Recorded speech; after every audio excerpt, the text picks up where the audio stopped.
अब हम बात करने वाले हैं किसके बारे में, एनसीएफ 2005 के बारे में। माय डियर फ्रेंड्स, एनसीएफ 2005 की शुरुआत करने से पहले मैं आपको बताना चाहूँगा एनसीएफ की फुल फॉर्म। सबसे पहला ही क्वेश्चन हमारा ये बनता है कि एनसीएफ की फुल फॉर्म क्या है। दोस्तों, एनसीएफ की फुल फॉर्म होती है नेशनल करिकुलम फ्रेमवर्क। देखिए दोस्तों, पाठ्यचर्या जो होता है ना, पाठ्यचर्या के लिए यहाँ पर करिकुलम शब्द का प्रयोग किया गया। करिकुलम का मतलब यानी कि मैं आपसे लिखूं CURRICULUM, करिकुलम। फ्रेमवर्क मैं यहाँ पे इंग्लिश में भी लिख देता हूँ, फ्रेमवर्क 2005। नेशनल करिकुलम फ्रेमवर्क 2005, यानी कि एनसीएफ 2005 की ये फुल फॉर्म होगी। नेशनल करिकुलम फ्रेमवर्क यानी कि राष्ट्रीय पाठ्यचर्या, इसको हम हिंदी में बोलेंगे, इंग्लिश में बोलेंगे हम इसको नेशनल करिकुलम फ्रेमवर्क। 3-4 प्रश्न यहाँ से बनते हैं जो मैंने आपको यहाँ पर बताए हैं। देखिए दोस्तों, एनसीएफ 2005 से रिलेटेड एक समिति भी बनी। उस समिति का नाम था यशपाल समिति। राष्ट्रीय पाठ्यचर्या की रूपरेखा है, इसके लिए प्रोफेसर जो यशपाल थे उनके नेतृत्व में एक राष्ट्रीय संचालन समिति का गठन किया गया, जो 21 राष्ट्रीय फोकस के समूहों के ऊपर आधारित थी। इसका गठन किया गया था, यानी कि यशपाल समिति का 21 दूसरा और नाम था, उसका नाम था 21 फोकस समूह। कितने प्रश्न बने यहाँ पे? एनसीएफ की फुल फॉर्म इंग्लिश में क्या है, एनसीएफ की फुल फॉर्म हिंदी में क्या है? 2005 है, राष्ट्रीय पाठ्यचर्या 2005। समिति का नाम यशपाल समिति, इसका दूसरा नाम क्या है मित्रों? 21 फोकस समूह है। आगे हम बात करते हैं पाठ्यक्रम के लिए करिकुलम शब्द का प्रयोग किया गया। ये भी बहुत इंपॉर्टेंट है मित्रों, याद रखिएगा। करिकुलम शब्द का प्रयोग किसके लिए किया गया? पाठ्यक्रम के लिए। पाठ्यक्रम के लिए किसका प्रयोग किया गया? निम्न में से करिकुलम शब्द का। करिकुलम लैटिन भाषा के कुरेरे शब्द से बनकर के बना है दोस्तों। तो करिकुलम शब्द किस भाषा के कुरेरे शब्द से मिलकर के बना है? तो कुरेरे भाषा का है, लैटिन का। ठीक है, ये भी 2 प्रश्न यहाँ से घुमा फिरा करके पूछ सकता है, तो बात वहीं पे आ जाएगी। लैटिन भाषा कर देनी है, कुरेरे कर देना है और करिकुलम कर देना है। जो भी ऑप्शन हो, जिस प्रकार का प्रश्न हो, आप बता देना। 3 प्रश्न इस लाइन से बनते हैं। एनसीएफ का आलेख रविंद्रनाथ टैगोर ने अपने निबंध में किया था दोस्तों, सभ्यता और प्रगति के लिए। सभ्यता और प्रगति के लिए ये जो संशोधित राष्ट्रीय पाठ्यचर्या दस्तावेज रहे, इनका प्रारंभ जो था, शिक्षा शास्त्री थे, नोबेल पुरस्कार विजेता भी रहे हैं, राष्ट्रीय गान के निर्माता भी हैं रविंद्रनाथ टैगोर। तो दोस्तों, इन्होंने निबंध सभ्यता और प्रगति में एक उद्धरण के रूप में काम किया था। तो यहाँ पे क्या होगा? सभ्यता और प्रगति निबंध रहा, इससे लिया गया है एनसीएफ का आलेख। अब हम बात करते हैं आगे, एनसीएफ का मुख्य सूत्र क्या है दोस्तों? बिना बोझ के सीखना, लर्निंग विदाउट बर्डन। बहुत ही इंपॉर्टेंट क्वेश्चन बनता है मित्रों, यहाँ से याद रखिएगा। तो एनसीएफ 2005 का सूत्र क्या है? नेशनल करिकुलम फ्रेमवर्क का सूत्र क्या है? राष्ट्रीय पाठ्यचर्या रूपरेखा 2005 का सूत्र क्या है? Learning without burden. ठीक है, बिना बोझ के शिक्षा। ठीक है, शिक्षा बिना बोझ के। आगे हम बात करते हैं एनसीएफ 2005 में प्राथमिक शिक्षा स्थानीय भाषा या फिर मातृभाषा में उपलब्ध करवानी चाहिए। दोस्तों, वेरी मोस्ट इंपॉर्टेंट क्वेश्चन है यहाँ पे, आपके लेवल 1 वालों के बहुत इंपॉर्टेंट क्वेश्चन बन सकता है ये। कौन सा? कि एनसीएफ के अकॉर्डिंग प्राथमिक शिक्षा में जो भाषा में उपलब्ध करानी चाहिए शिक्षा, वो किस भाषा में? स्थानीय भाषा में या फिर मातृभाषा में? तो याद रखिएगा आप लोग इसको। ये नहीं कि सेकंड लेवल वालों के नहीं पूछा जा सकता, लेकिन ज़्यादा चांसेस फर्स्ट लेवल वालों के हैं, तो इसको आप याद कर लीजिएगा, बहुत इंपॉर्टेंट है ये। आगे हम बात करते हैं एनसीएफ 2005 के मुख्य बल शिक्षण विधियों के ऊपर दिया गया था। एनसीएफ 2005 के अंदर जो मुख्य बल दिया गया, शिक्षण विधियों के ऊपर दिया गया, यानी कि टीचिंग मेथड के ऊपर दिया गया। देखिए मित्रों, एनसीएफ 2005 में त्रिभाषा फॉर्मूला अपनाया गया। ये लागू करने के एक पैरवी की गई। त्रिभाषा फॉर्मूला क्या है, इसके बारे में बात करते हैं। पहले तो आप ये देखिए, त्रिभाषा फॉर्मूला किससे संबंधित है? तो एनसीएफ 2005 से संबंधित है। अब देखिए, त्रिभाषा फॉर्मूला के बारे में डिस्कस करते हैं। देखिए मित्रों, बच्चों को शिक्षा देने का एक भाषागत तरीका क्या कहलाता है? त्रिभाषा फॉर्मूला। यानी कि इसके अंदर बच्चों को शिक्षा देने के लिए जो डेवलप किया गया फॉर्मूला, उस फॉर्मूले का नाम है त्रिभाषा फॉर्मूला। पहली भाषा, दूसरी भाषा और तीसरी भाषा। यानी कि किसी बच्चे को हमें कुछ सिखाना है तो क्या करना होगा? सबसे पहले मातृभाषा, स्थानीय भाषा में उसको कुछ सिखाना पड़ेगा। दूसरी भाषा है मित्रों यहाँ पर लैंग्वेज, इंग्लिश और हिंदी।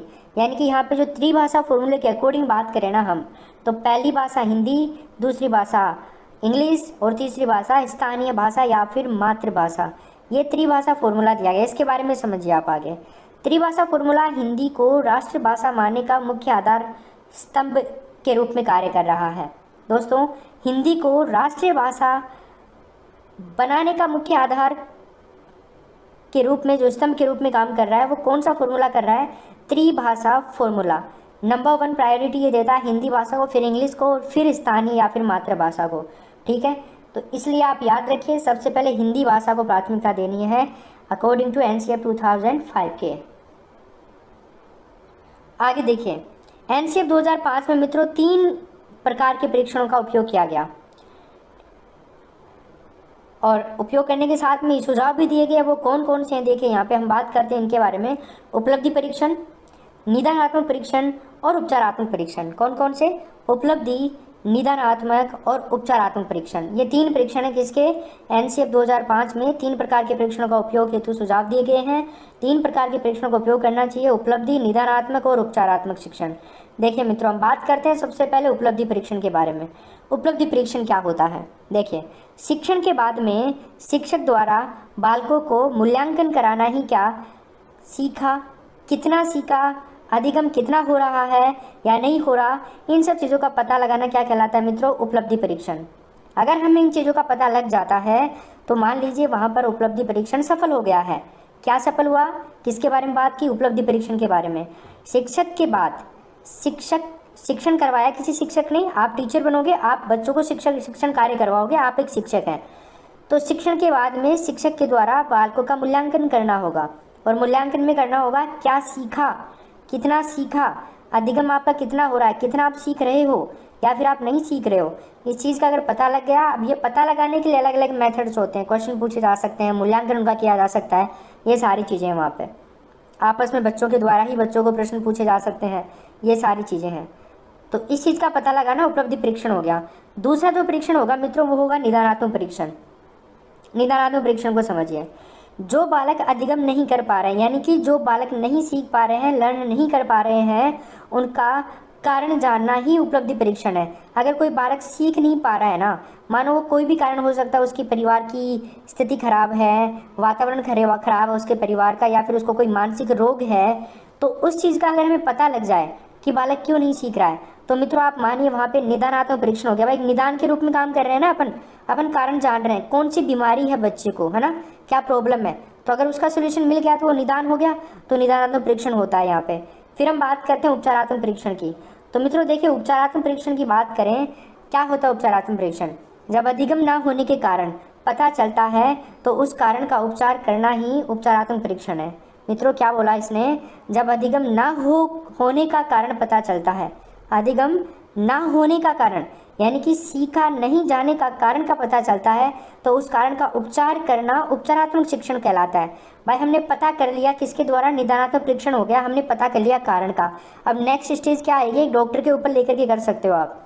एक डॉक्टर ने बीमारी का पता लगाया, कैसे भी जांच वगैरह कुछ भी करके, तो अब क्या करना? उसको मेडिसिन वगैरह देना, उसका इलाज करना है, तो वो क्या होगा? उपचारात्मक परीक्षण हो गया।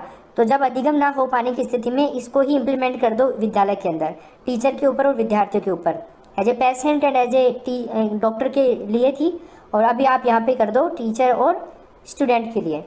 तो सीख नहीं रहा, इसका कारण का पता चलते ही उपचार किया जाएगा उसका, कैसे उसको सिखाया जाए।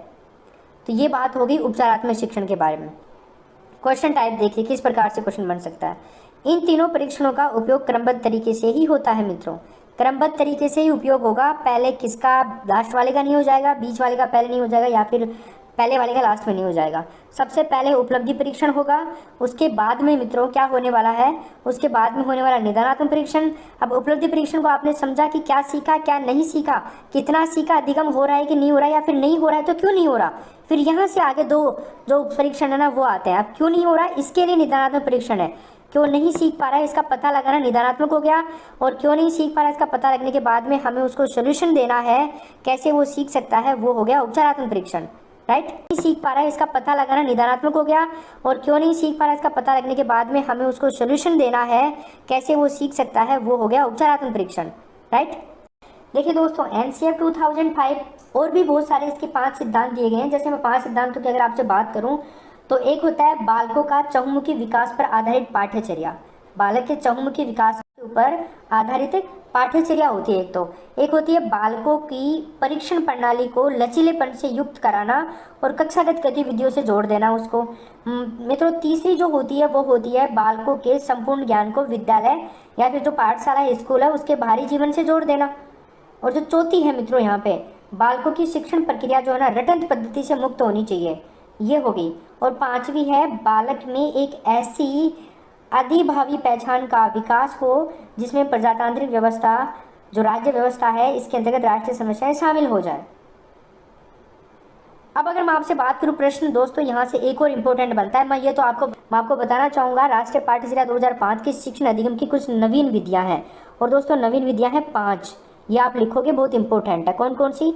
मिश्रित विधि, नंबर 1 मैं लिख रहा हूँ यहाँ पर मिश्रित विधि, नंबर 2 पर मैं लिख रहा हूँ यहाँ पर सामूहिक विधि, नंबर 3 पर दोस्तों मैं लिखना चाहूँगा निरीक्षण करके सीखना, निरीक्षण करके सीखना। और दोस्तों मैं यहाँ पर आपके लिए लेना चाहूँगा चौथी विधि जो होगी यहाँ पर परीक्षण करके सीखने वाली विधि, परीक्षण करके सीखने वाली विधि। और 5वीं मैं लूँगा मित्रों यहाँ पर जो लेने वाला हूँ करके सीखने वाली, परीक्षण करके, निरीक्षण करके, और एक है मात्र करके सीखने वाली विधि। तो ये नवीन विधियाँ हैं दोस्तों एनसीएफ 2005 की, इनको आप लोग अच्छे से याद कर लीजिएगा। राइट, चलो दोस्तों एनसीएफ 2005 के कुछ संबंधित उद्देश्य भी होते हैं शिक्षा से संबंधित। एनसीएफ 2005 के कुछ शिक्षा से संबंधित उद्देश्य भी हैं। उद्देश्य भी मैं आपको यहाँ पे थोड़ा बहुत लिख करके बता देता हूँ। दूसरों की भलाई के प्रति तत्पर होना, दूसरों की भलाई के प्रति तत्पर होना एनसीएफ 2005 का मुख्य उद्देश्य माना गया है दोस्तों। लोकतांत्रिक प्रक्रिया में भागीदारी वाली प्रकृति होनी चाहिए, प्रवृत्ति होनी चाहिए। नवीन जो परिस्थितियाँ होती है ना उनमें सामना करने की क्षमता विकसित करना चाहिए बच्चे में एज एक टीचर को।